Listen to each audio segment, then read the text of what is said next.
What I think is most exciting about Micron is that we found a company that actually shares our values here in Central New York around wanting to be an open and inclusive workplace, wanting to make sure that we're providing as many of those employment opportunities, whether it's on the construction side, the engineering side, or the technician side, provide as many of those opportunities for people who live here as possible.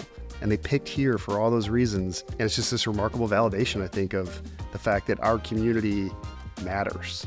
Right? Our community matters, and this global company recognizes it, and now we're in it together.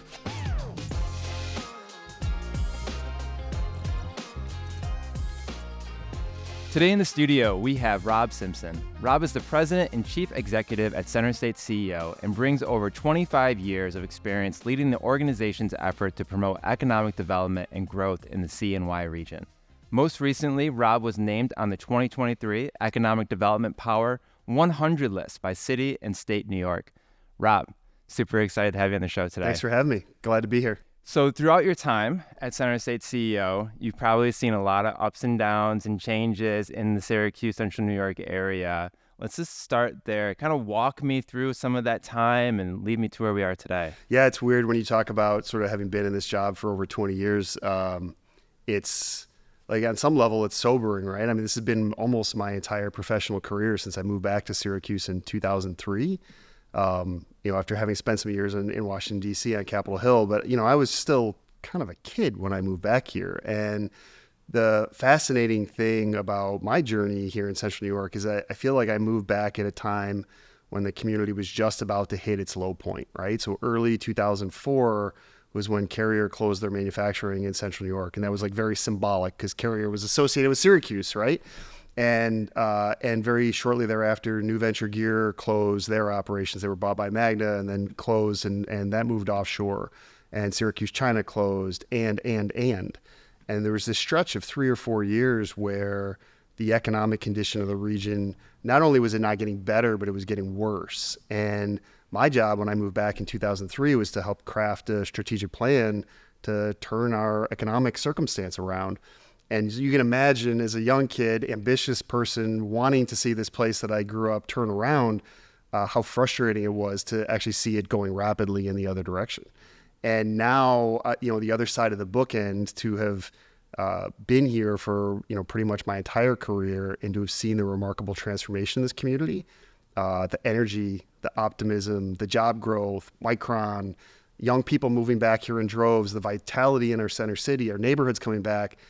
It is so energizing and refreshing to see that even in a span of 20 years, how dramatically a city can pick itself up by its bootstraps and turn itself around. And I think this change takes time. All of us have seen no shortage of changes that have been foisted upon us, right? When a plant closes or some major circumstance changes. But in order to build strategically, I think that's one thing maybe when I first started moving back here, I didn't fully appreciate was like, if you want to do this and you want to do it right, it's a long-term commitment. You got to stick at it. You have to have infrastructure in your philanthropic organizations and your civic organizations, your business organizations that transcend even political cycles, right? It's not about one mayor or one county exec or even one governor. You have to have a strategy that can last across multiple cycles. And that's the piece I think that, at least for me, has been so rewarding. I think when people start either a new organization or come to a new city, they think they can make this dramatic impact like from day one. But you really do need to set the foundation up and grow and have it happen over time. That's the only way to really do anything right. I think that's true, but there's also my own personal experience along that 20-year journey to a point where you see this dramatic transformation that everyone recognizes. Along that path, there were hundreds of moments where I could feel a small impact, right? A new program that we launched or something we did at the Tech Garden that helped a startup company, a building downtown that had been vacant or abandoned and we worked to get it renovated, right? Changes in state law to create the historic preservation tax credit. And all of a sudden, all these historic buildings that had been left behind and left for dead were suddenly coming back to life. So one of the things that I think candidly has kept me in this job and kept me excited about the work is that all along that way, even while we're building to the crescendo of this large impact that can be seen around the country and around the world, every day that I drove home from my office downtown to my house on the east side of the city, every day I drive by projects that, have had their own individual little impact that we've played a role in. And that, at least for me, has been such a huge part of what has kept me motivated, right? Seeing the little signs of progress. Even if everyone doesn't see it, I see it. I feel it. I can go home and have a sense of satisfaction at the end of the day, knowing like, yeah, all right, we're moving the ball. It's going to take a long time. It's going to be hard, but we're moving the ball. So what are some of these like new impacts, new things that some people should start taking advantage of? So let me just share a couple of high-level statistics that most people probably aren't tracking. Right now, in our economic development pipeline, we are tracking more than $8.6 billion of potential projects in Central New York. In July of 2019, that number was 530 million, right? So just over this very short period of time, 5 years, the funnel of opportunity for our region has changed dramatically. And some of that is the halo effect of Micron, but I will tell you that in that pipeline, none of that is Micron's activity. None of that is their supply chain activity. These are projects that are finding their way back to upstate New York and to the Northeast and to the Midwest, primarily because of geopolitical uncertainty, right? With everything that's going on in the world, whether it's Russia, Ukraine, China, Taiwan, right? What's happening in the Middle East, all these tragedies, companies are starting to think about risk differently. And they're trying to hedge against that risk. And one of the ways that they hedge against that risk is they shorten their supply chains. So these globally distributed supply chains that were a reason for so much offshoring for so long, now people are starting to think about, hey, maybe I should have part of that supply chain here in the U.S. And no surprise, they're coming back to the Northeast because, one, we have a history of building things, manufacturing. We have that know-how. Two, we have a pretty moderate climate and moderate housing prices. And three, climate change and the availability of water is changing the way businesses are making decisions. So the future is incredibly bright for the Northeast United States, for the upstate New York corridor. And those $8.6 billion of opportunities, we're going to convert a lot of them. And this region is poised for a level of growth that I don't think most people are ready for. So I'll play devil's advocate a little bit here. Go ahead. So I hear about those. You can try. So I hear these huge numbers, especially, I'm a Syracuse kid. Like I grew up in Syracuse and I've always heard like different numbers and different things brought in. But to me, that was always just like over here. It was untouchable. Like that actually doesn't affect me. Now I know that's not true because I've been involved with Syracuse so long, but I think for the viewers of this show, either running a huge corporation or just kind of starting their own business, or just wants to find a different job, like how do these numbers, how do these things actually start affecting them, and what can they do today? Well, I think there's a couple of ways in which the impact is felt. One, which is like we are seeing our regional population grow for the first time in decades. I mean, frankly, almost 90 years of successive population loss at the city level and the county level. And that puts constraints on growth. If you're a company who's trying to operate and you're trying to hire people and you want to grow, if you have an overall market where your population is shrinking, it gets harder and harder. So I think the fact that we've created a community where people are interested in being, especially younger professionals. When I moved back here in 2003, ironically, like the first thing that I heard as a young person returning to Central New York from almost everybody I met in business or in civic life, the first thing was like, why would you move back? Why would you leave Washington and come to Syracuse? And ironically, I came here because I wanted to. I was done with Washington. I wanted to be back in a place that was home where I could have an impact on a personal level. And I think that it's really remarkable that today Syracuse is now, for 2 years in a row, we're on the list of the top 10 cities where Gen Z is moving to. Young people, it's no longer the brain drain, it's the brain gain. People are moving here in ways that make it easier for employers to hire. And so I think that's one tangible impact. Two, there are more jobs. We have near record employment in Onondaga County in Central New York now, and employment means opportunity. I think about some of the programs we run, like our work train programs that work specifically to connect people from historically marginalized populations to job opportunities. And we have seen literally examples of people who have been able to get a job, stay in a job, buy their first car, take their family on their first vacation, right? Buy a home, which, to so many people is so inaccessible for so long. And so it's a really, frankly, a privileged position to be in, to be able to see some of those human impacts from the work that we do. Let's talk about work train a little bit more, because I think work train's a really interesting idea. So for someone who doesn't know what work train is, or other programs like work train that are happening in the area, can you just talk about that and how people can get involved in that? Yeah, so the premise behind WorkTrain is really simple, and this is WorkTrain is basically an umbrella name for all of the workforce programming that CenterState CEO acts as an intermediary for. One, organizationally, we don't do training, right? So it'd be very clear, like we are not a workforce training provider. What we have, though, in a unique way, because of our relationship with the business community, is we have line of sight to who's hiring, right? So we know which employers are hiring, which ones aren't. We know how to aggregate that employer demand. And as a result, we can be a really good partner for our workforce training providers, for our community college systems, and for our community-based organizations that are trying desperately to help people from disadvantaged backgrounds get access to jobs. Second thing that's going on, and the reason for WorkTrain, is that talent's a pain point for every employer.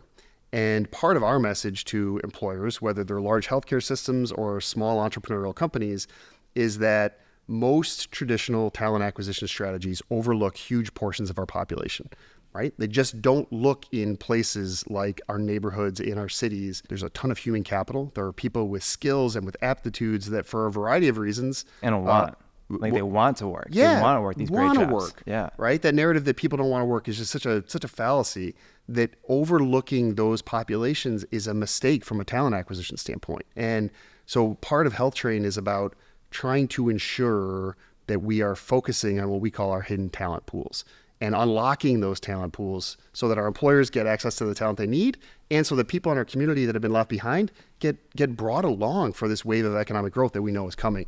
It's one of the things in our work that I'm the most proud of. It's one of the things that you do see the human impact most prominently when someone is able to get a job, keep a job, and advance in their career.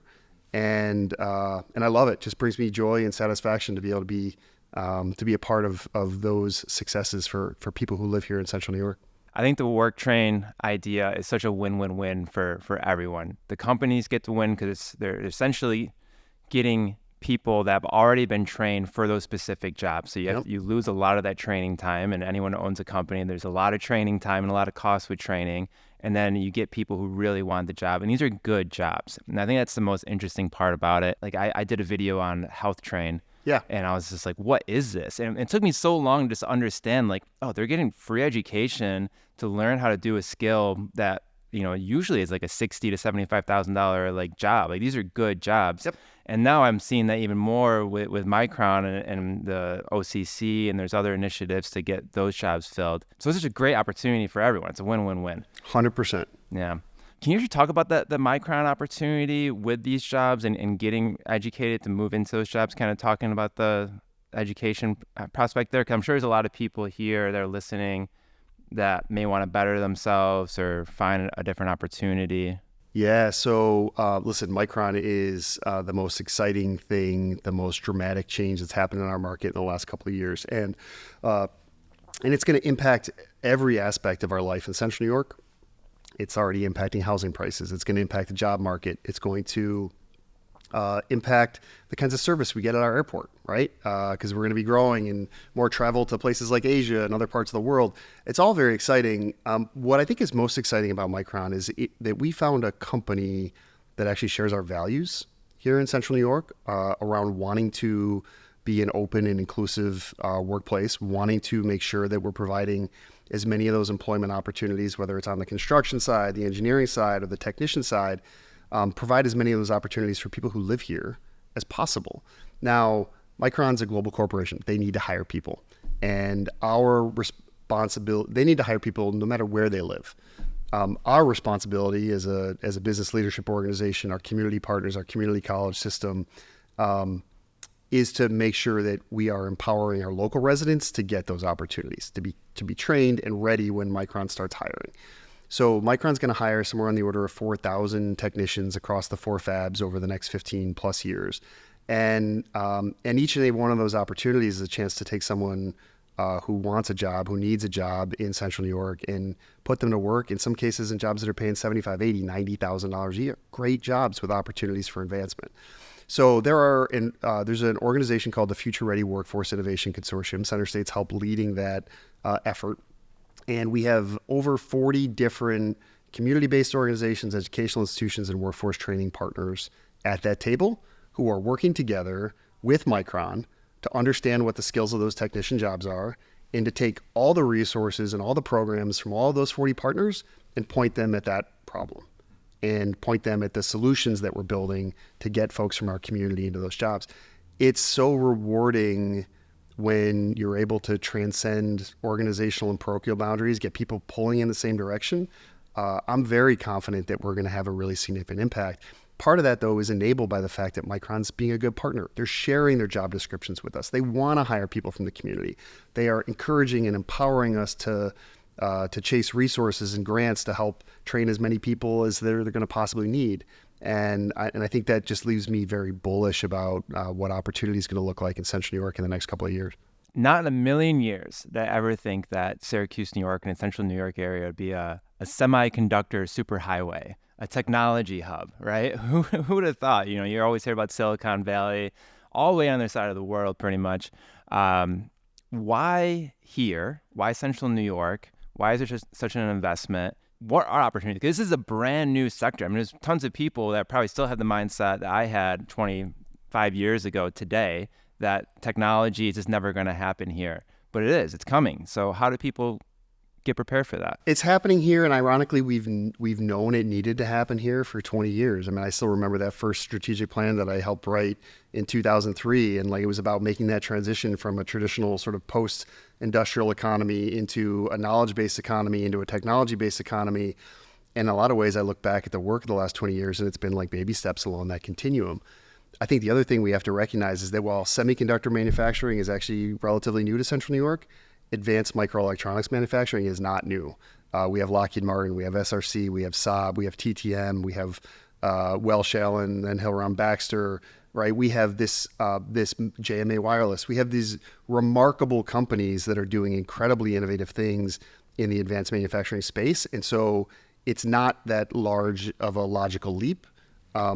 Practically speaking, why Central New York for semiconductors? One, we had a site that could accommodate them. It's really amazing. Just a couple of weeks ago, I was out in Columbus, Ohio, and that's where Intel is building their big factory. And they're a couple of years ahead of Micron on their build schedule. So they actually have a big hole dug in the ground. They've got 13 300-foot cranes that are up in the air. They're building the sub-basement. It's not fully out of the ground yet, but I had a chance to actually tour and see what's happening out there. And the thing that was amazing to me, the scale of development activity and construction activity is astounding. They're not even out of the ground yet, and there's been 1.6 million labor hours on that project, right? Think about the construction jobs and the money flowing in the economy just from that activity alone before the building is even open. And their site is, and their project is smaller than what we're going to do here, right? The site the county put together here in Central New York is 1,400 acres. You can accommodate 4 fabs. Frankly, we could probably accommodate 5 or 6 if ultimately we needed to, and Micron wanted that. And so having a site is a critical piece of the equation. 2, we had to have power. And, obviously semiconductor manufacturing is super power intensive. And it just so happens that that site is located right where all the hydropower coming from Niagara Falls crosses the nuclear power coming down from Oswego. And so Micron has redundant, clean power from these 2 different sources. That's a really attractive asset. 3, we have water. And the reality is that some of our southwestern states, as they look at the next 10, 15, 20 years of their future, there's a lot of uncertainty about how much water is available and how much additional growth they can accommodate. We don't have that problem here yet. And we have to make sure that we don't end up with that problem because water is a massive asset to our economic future.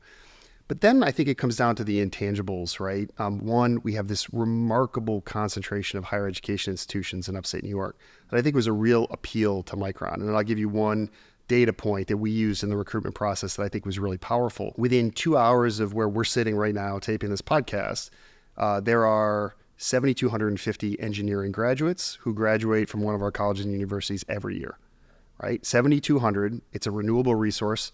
It happens in 2024. It's going to happen in 2025, right? Hopefully we grow those numbers, but that's a massive trove of talented, trained people that Micron can hire from. And then I think there's the community story.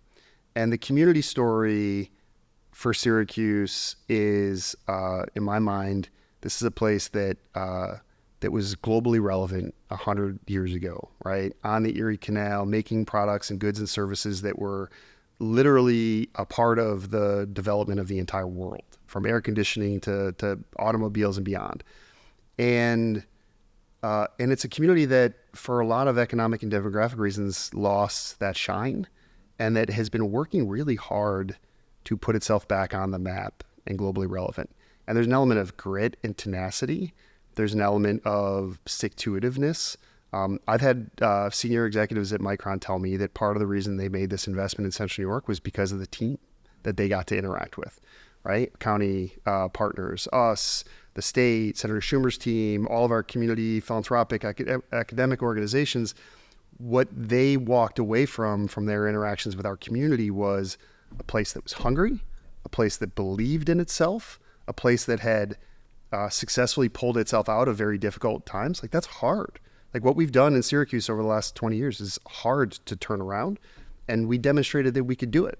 And in so doing, I think demonstrated to Micron that we could not only be a good partner to help land their project, but we are invested in helping them be successful for the next 20 years.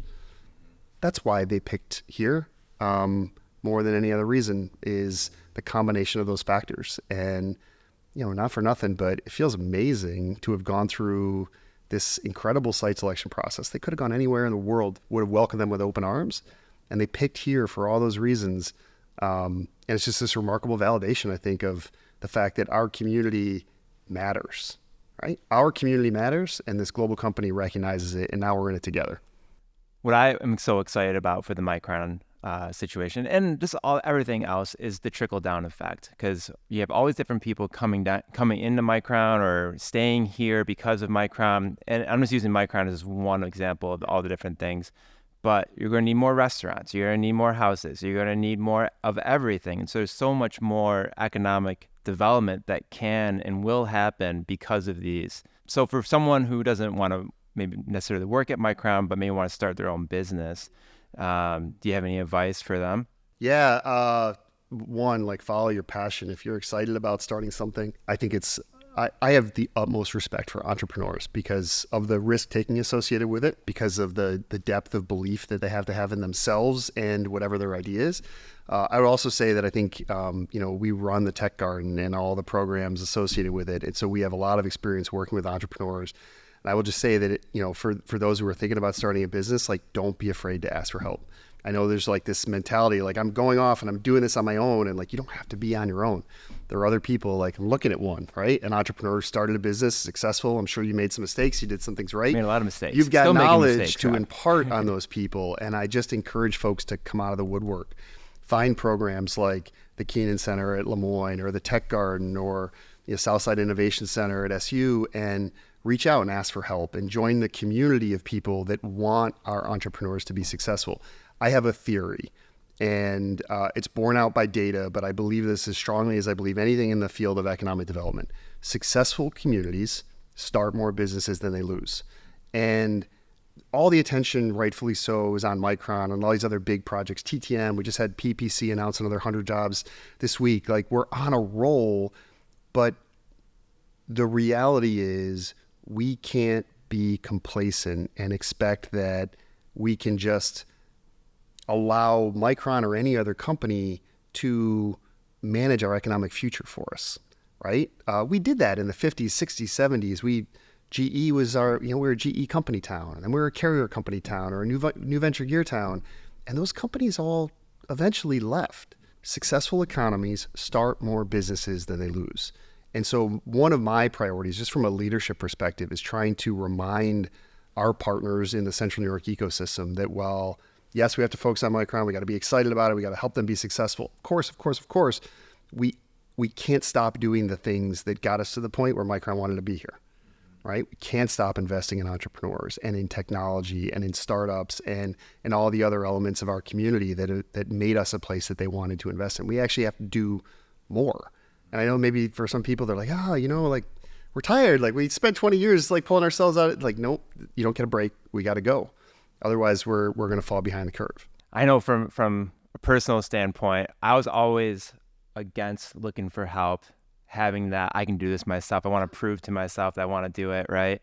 And the more I get to talk to leaders and talk to other people in my position that have done it, have gone much further, everyone always says that they're stronger with other people. 100%. Every single time I've talked to someone, and they all had the same mentality I had at one point as well.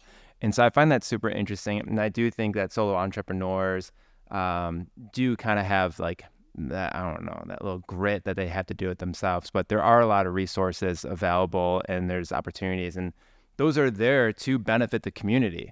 And I think 100%. they're not like handouts or, you shouldn't feel ashamed in any way to like be involved in these. And that's the mentality that I had, unrightfully so, when I first started. So I mean, listen, I go out every day knocking on doors, asking companies and foundations and governments to give us money so that we can help those entrepreneurs. Like we're begging for resources so that we can provide these services to help people get to success faster, right? Because you went through it. It's hard to start a business. You can make mistakes that can cost you your livelihood.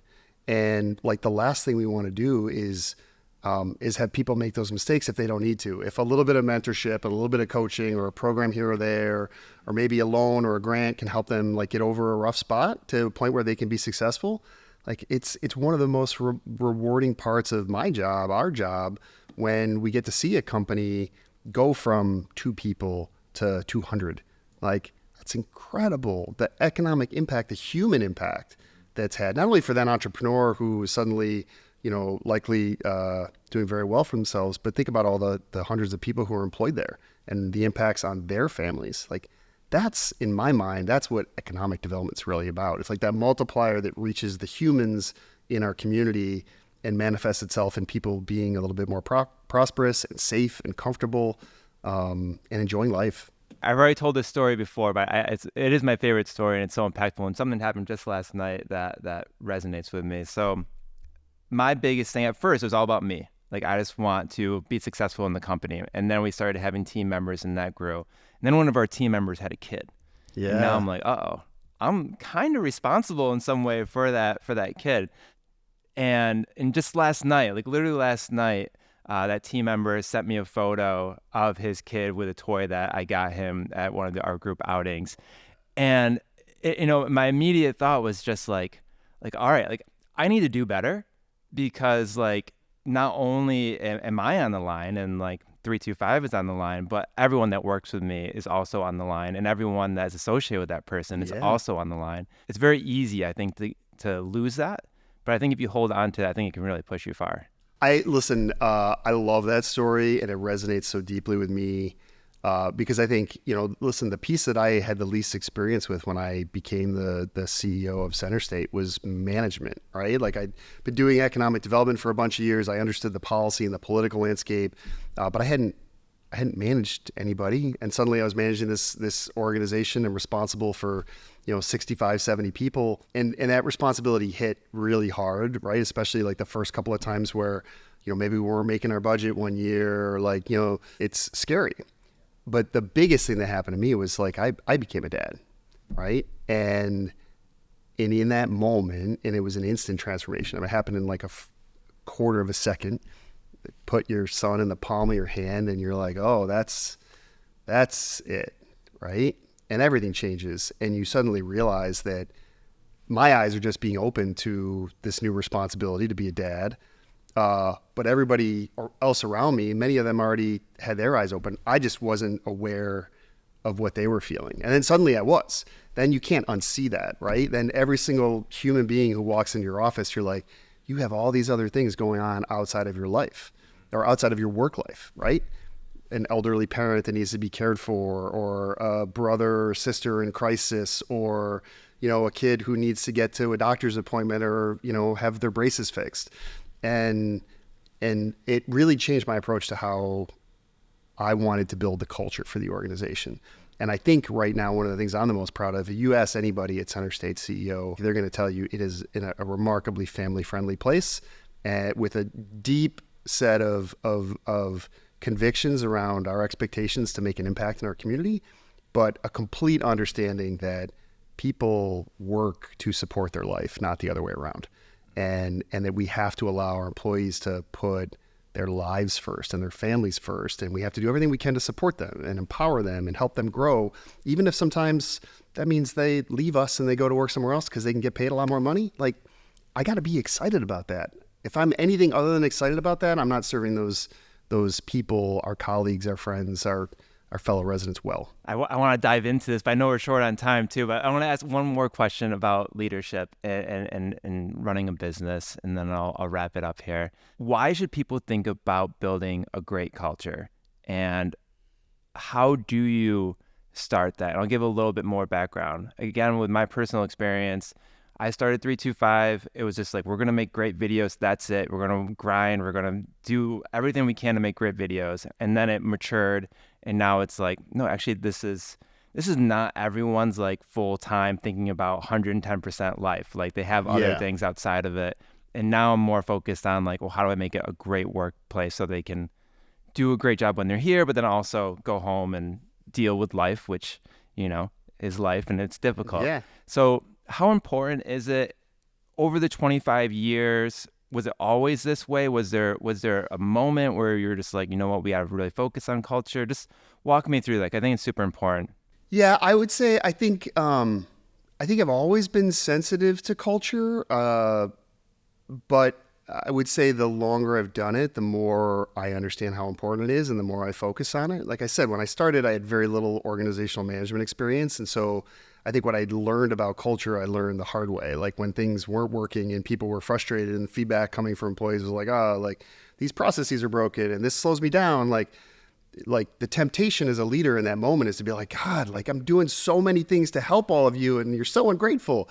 But like, that's completely the wrong answer, right? Like, you're getting feedback from people who want to work harder and they're being slowed down. And like, the right answer as a leader is to be like, lean into that and be like, all right, you're telling me how to make your job easier. You're telling me how to help you be more productive. You're telling me exactly how to help you help the mission.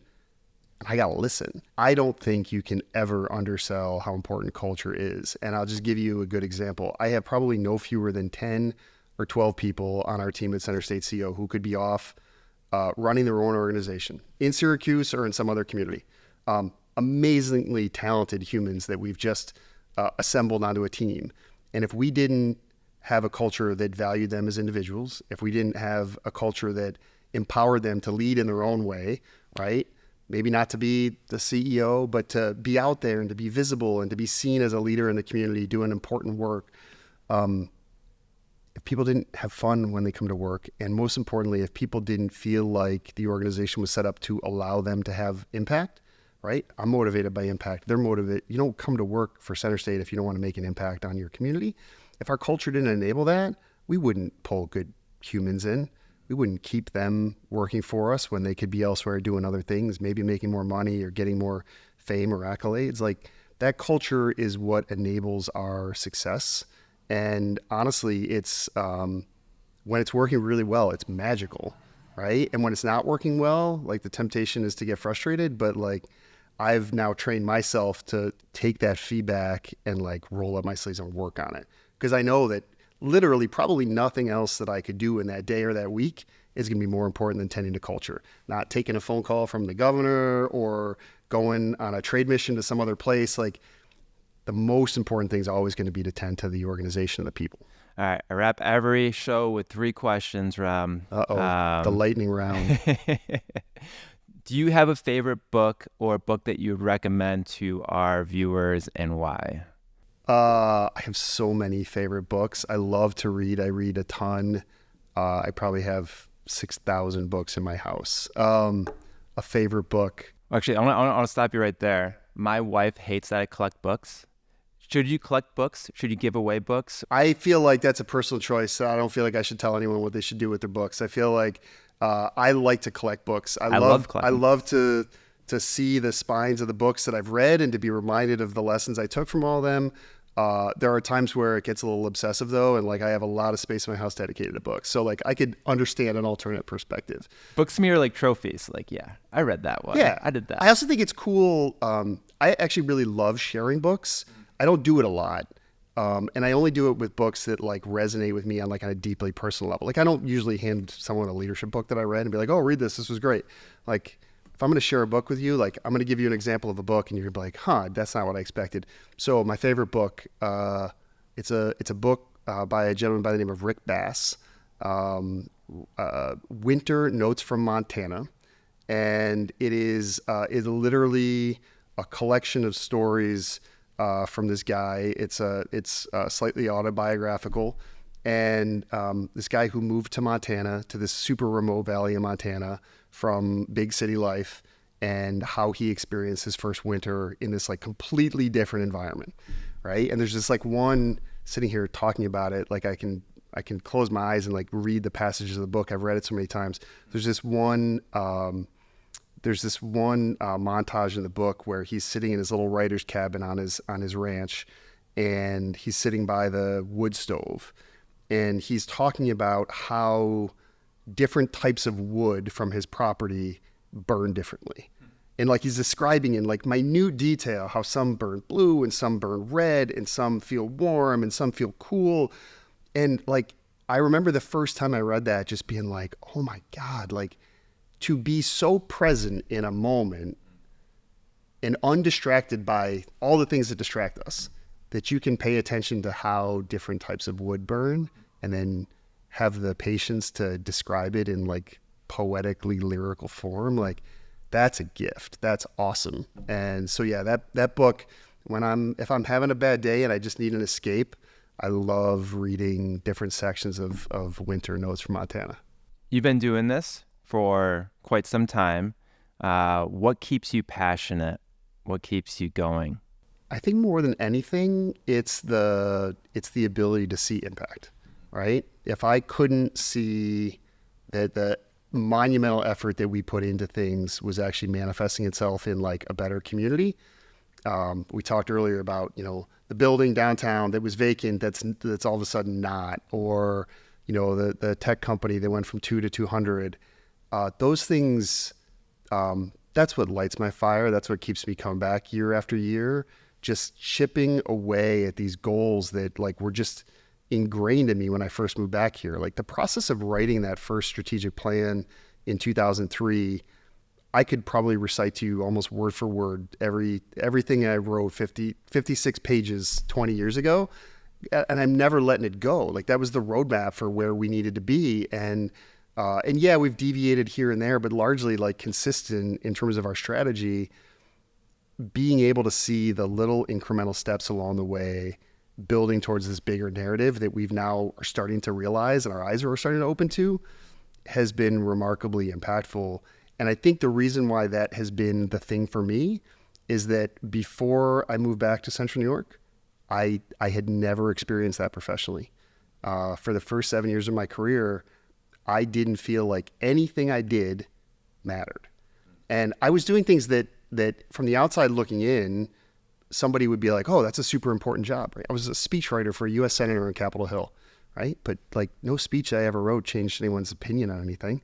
No bill I ever drafted got signed into law, right? It was just a gerbil wheel, spinning activity. And the second I set foot back in Syracuse, it was different. I could feel the difference. I could feel that even if it was going to be hard, it was going to take time, you could pick a project, you could pick a building, you could chip away at it and feel like you were a part of something that mattered. And I still feel that way. Every day I show up and I know I'm a part of something that matters, right? And I got a team of people, not just inside our organization, but partners throughout the community that have that same mentality. Like, all right, we're in it together, link up arms, let's go. All right, last question. It's going to be a tough one for you, but what is the most exciting thing about Central New York right now? That is a tough one for me because there's so much to be excited about. I have had a perspective since I moved back here that economic growth is not really a guarantee of a greater level of shared prosperity in our community, right? And I'm a big believer in trying to create shared prosperity. Like our organization, we rebranded as the CenterState Corporation for Economic Opportunity because it wasn't just about economic development. It was about translating that development into opportunities for humans, right? And so for years and years, I've believed that growth is no guarantee of greater shared prosperity, but it is kind of a necessary precondition for it, right? If you don't have growth and you want people who have not had access to opportunity to have access, you're kind of just redistributing resources across the community. And that, frankly, it creates resentment and it's very challenging. When you have growth like the way we do now and what we're about to experience, which is going to blow people's socks off, you have a chance to empower people that haven't historically had that opportunity. And like, I'm remarkably excited about it. I'm also terrified because I know that people around the country, and this is like, I promise you this is true, people around the country are watching what's happening in Syracuse right now, and they are saying, that's actually a place that, because of the scale of the Micron investment and the nature of the leadership in the community, might actually be able to do things differently and create a different level of socioeconomic engagement. And I feel this like deep responsibility to be a part of getting that right. So it's super exciting because we get to do something we've wanted to do for a long time, but it's also gonna be really hard. And whatever, I don't mind a challenge. I've always been up for it. I'll be up for this one. Perfect. All right, Rob, thank you so much. Thank you, man. I really appreciate it. Keep up the good work. We'll try. Keep up with you here. If you want to learn more about Rob, you can follow him on LinkedIn at Robert M. Simpson, and we strongly encourage you to check out CenterStateCEO.com and see all the amazing things we're doing in the community there. And also be sure to follow In the Studio with 325 with more conversations with extraordinary people every Monday. Can I make one plug for our own podcast? Of course. Talk CNY. You can find it on the Apple Store or other places. You know, just like you, we're trying to find new ways to get our messages out and telling fun stories. I think our episode right now is with Kara Jones. Kara, who runs the Genius New York program at the Tech Garden. She's awesome. It's great to have a chance to feature her and her work and celebrate the cool things that are happening there. So Talk CNY, check it out. I love that there's so many different people coming together and just talking, having conversations and figuring it out together so we can all kind of win together. 100%. That's what it's all about.